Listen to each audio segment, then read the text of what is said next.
live in Franklin, Tennessee, but you don't have $1 million budget, here's something most buyers don't realize. There is a way into this market. You just have to know which communities and price points to focus on. In this video, I'll show you exactly how to get into Franklin without overspending. I worked recently with a young family who had fallen in love with Franklin, but assumed it was completely out of reach. They'd only seen the $1 million listings online and counted themselves out.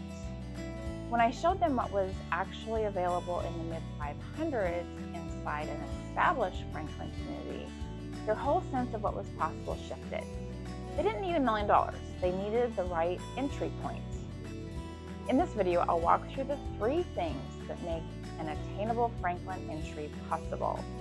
Choosing the right established community, focusing on the right home profile, and understanding what you trade off and what you don't.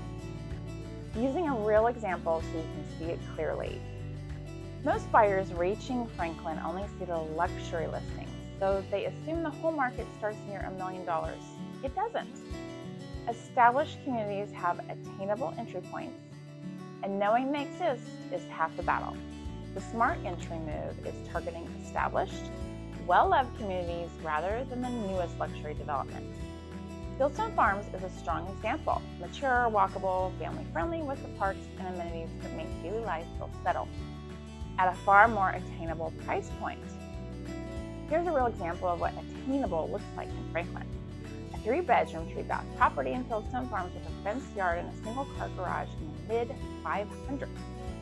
It's not pretending to be an estate, it's a smart, comfortable, well-located way into a community people spend years trying to get into. At this tier, you trade some size and luxury finish.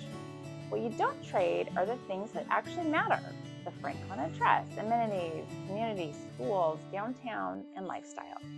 You get the life at a price that makes sense. Franklin and Williamson County remain among the most in-demand relocation destinations in Middle Tennessee and the country, which is exactly why an attainable entry point into an established community is so valuable. At this point, relocation buyers should ask themselves one question: am I buying the biggest house I can, or am I buying the best entry into the community and lifestyle I want? So that's how you get into Franklin without $1 million budget, the right community, the right home profile, and clarity about the trade-offs. Get those 3 right, and you're not settling for less in Franklin. You're getting the part of it that matters most.